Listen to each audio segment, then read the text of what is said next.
I want to thank Burkes Recovery for holding this event and inviting me to speak today. I'm honored and I'm very thankful to be here today. Today I'm here to share my story in hopes that it will continue to raise awareness about all the lives that have been affected by drug addiction. I want to also express my sorrow for the parents and families who have lost a child who have struggled with addiction. Families that have lost children and members is something that we all never want to experience in any situation. I thank God for all the resources that are available now. Used to be just DARE, and that was okay, but the need unfortunately has grown, and there's so many wonderful organizations out there now to help our next generation, my children, our grandchildren. My name is Melinda, and my son is an addict. He's in recovery since January 24th, 2017.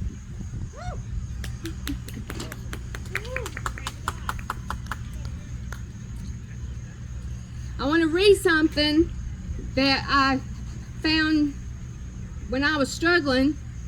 When my son was struggling, we all were struggling because it affects the whole family. And this was written by Jimmy's mom. I don't know who Jimmy's mom is, but I could relate. I'm the mom of an addict. What does that mean? I don't think it means anything. All that matters is that I am a mom. I do what I do, and I feel what I feel because I am a mom. The second I laid eyes on all my children, I signed up with the heart and soul for all that comes with motherhood. I joined the "not my kid" over my dead body. How can I help? What do you need club. I joined the "I love you this much, I love you more than I love myself" club. I joined the "I will never give up on you." The to love you till you love yourself club. I am the mom of an addict, but I am no different than you. Jimmy's mom.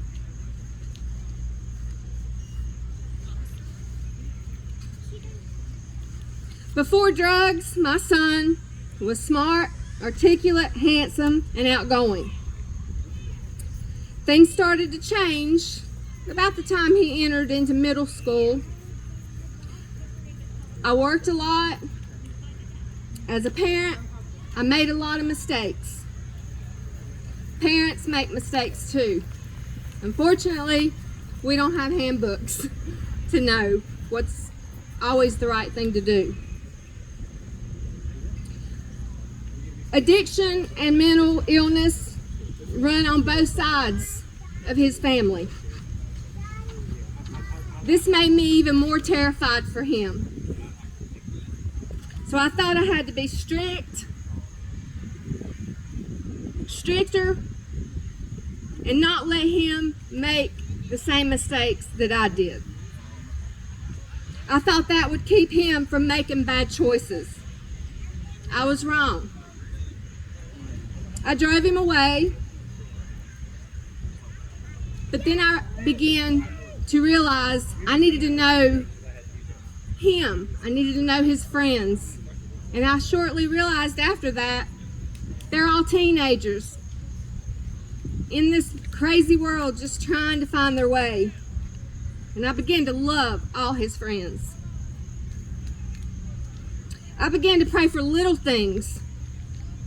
I prayed that he would graduate high school, and he did. He went off to college, but the drug use got worse. He dropped out, and soon after, he couldn't even hold a job. I tried getting him help. I went as far as having him involuntary committed.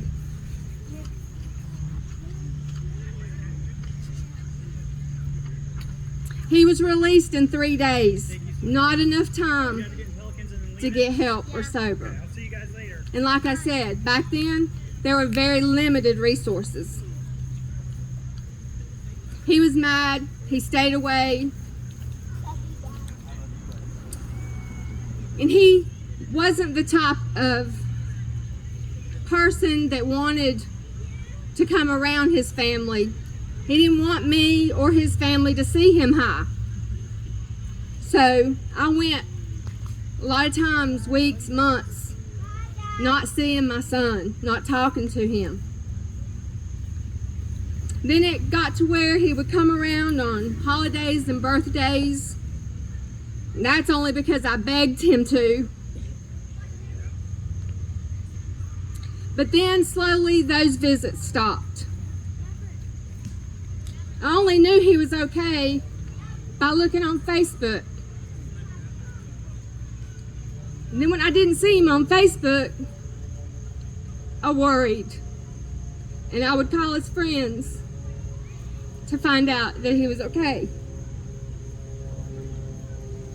I would lay awake at night wondering where he was, if he was hungry, cold. I would keep the phone beside of me. I was up all night checking it. And I would pray that I would never get that dreaded phone call. Every parent's worst nightmare. I would lay there and think about how I was going to plan his funeral if it came to that.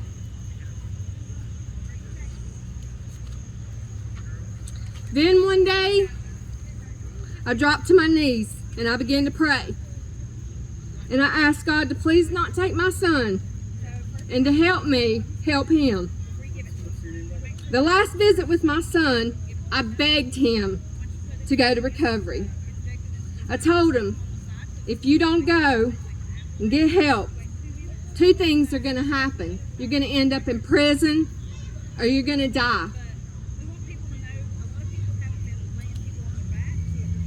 So I started asking God, specifically, let it be jail.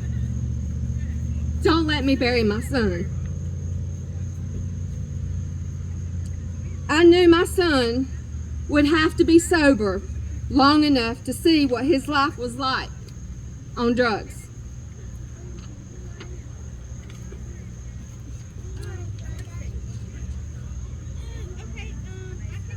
I know God was hearing my prayers, and I knew I had to give it over to God. I couldn't control anything else. I had to give it to Him. And in 2016, he went to jail. I knew God had answered my prayer, but nevertheless, my heart was heavy and filled with guilt and shame. Not because of what he did, but because I felt I had failed him as a mother. What if I had done this? What if I had done that? When a mother is face to face with her child's addiction and you're at the jailhouse with the telephone looking through a glass mirror and see your son, who you hardly recognize anymore because he's sick and he's not who I thought. It was a shock to me to see him in that condition, because like I said, I hadn't seen him in a while. He would ask me, "Did you come to bail me out?" And I would say no, with tears running down my eyes, because I knew I couldn't get him out. I had prayed for God to put him in jail so he could sober up long enough. But he didn't want to hear that. He didn't understand it. He was mad, angry, and at one point told me not to come back if I wasn't going to get him out. But I came back every Wednesday, and I asked people that knew him, please don't bail him out. Please. This is my only hope. And they respected that. And he stayed in jail till his court date. I would I would leave and sit in the car and cry and ask God, am I doing the right thing? And I knew I was.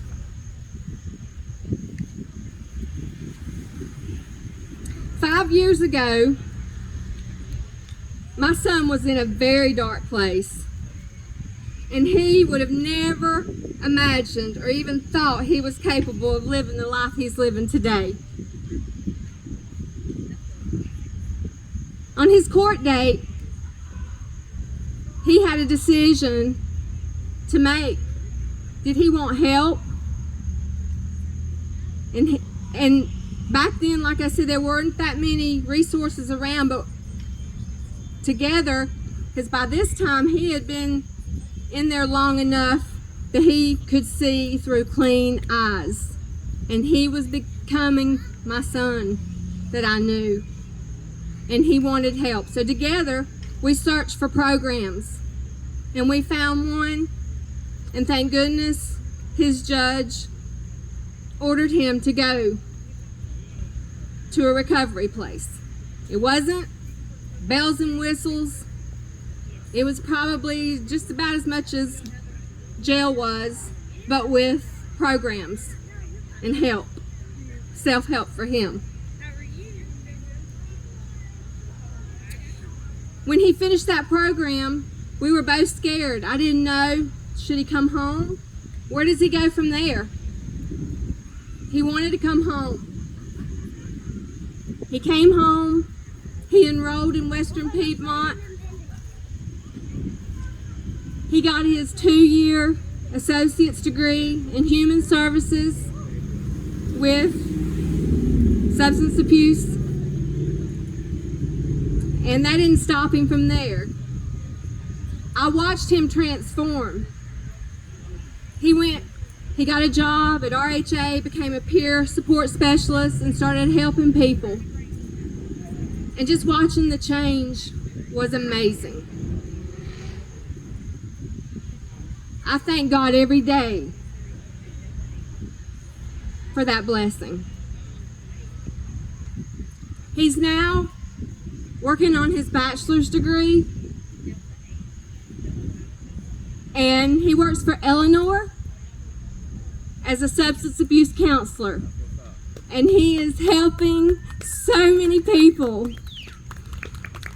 and I could not be more proud than I am today. So thank you, and I hope that anyone that's suffering, reach out, because there are a lot of good programs out there now. Thank you, and God bless you all.